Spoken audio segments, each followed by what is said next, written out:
Thiruvananthapuram Nedumangad police സ്റ്റേഷനിലേക്ക് ബോംബെറിഞ്ഞ കേസിൽ മുഖ്യപ്രതി അറസ്റ്റിൽ.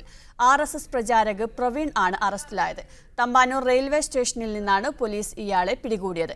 ഹർത്താൽ ദിനത്തിൽ പോലീസ് സ്റ്റേഷനിലേക്ക് ബോംബെറിഞ്ഞെന്നാണ് കേസ്. വിവരങ്ങളുമായി ശ്യാം ആർ ബാബു ഉണ്ട്. ശ്യാം, എപ്പോഴാണ് ഇയാളുടെ അറസ്റ്റ് രേഖപ്പെടുത്തിയത്? മറ്റു വിവരങ്ങൾ എന്താണ്? സുഹൈല, ഇന്ന് രാവിലെ തമ്പാനൂരിൽ നിന്നാണ് ഇയാളെ പോലീസ് അറസ്റ്റ് ചെയ്തത്. തമ്പാനൂരിൽ ഒളിവിൽ കഴിയുന്ന ഇടത്തേക്ക് പോലീസ് എത്തുകയായിരുന്നു.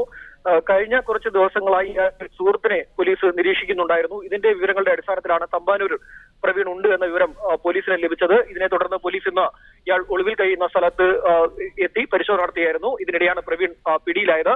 നാളെ രാവിലെ 11 മണിക്ക് നെടുമങ്ങാട് കോടതിയിൽ പ്രവീണിനെ ഹാജരാക്കുമെന്ന് നെടുമങ്ങാട് DVSP അറിയിച്ചിട്ടുണ്ട്. നെടുമങ്ങാട് DVSPയുടെ നേതൃത്വത്തിലുള്ള സംഘമാണ് പ്രവീണിനെ പിടികൂടിയത്. ഇക്കഴിഞ്ഞ അതായത് ജനുവരി 2-ാം തീയതി ശബരിമല വിഷയവുമായി ബന്ധപ്പെട്ട് BJP പ്രഖ്യാപിച്ച ഹർത്താലിനിടെ നെടുമങ്ങാട് പോലീസ് സ്റ്റേഷനിലേക്ക് 4 തവണ പ്രവീൺ ബോംബെറിയുകയായിരുന്നു. പ്രവീൺ ബോംബെറിയുന്ന ദൃശ്യങ്ങൾ, CCTV ദൃശ്യങ്ങളും പോലീസ് പുറത്തുവിട്ടിരുന്നു. ഇതിനുശേഷം ഇയാൾ സംസ്ഥാനം വിട്ടു എന്നൊരു വിവരമാണ് പോലീസ് ലഭിച്ചത്. എന്നാൽ പിന്നീട് ഇയാളുടെ സുഹൃത്തുക്കളെ നിരീക്ഷിച്ചപ്പോൾ ഇയാൾ കേരളത്തിൽ തന്നെ ഉണ്ട് എന്നൊരു വിവരം പോലീസിന് ലഭിച്ചു. ഇതിന്റെ അടിസ്ഥാനത്തിൽ ഇയാളുടെ അടുത്ത സുഹൃത്തുക്കളെ പോലീസ് നിരീക്ഷിച്ചു തുടങ്ങി. ഇത്തരത്തിലൊരു നിരീക്ഷണത്തിന്റെ അടിസ്ഥാനത്തിലാണ് ഇയാളിലേക്ക് എത്താൻ പോലീസിന് സാധിച്ചത്.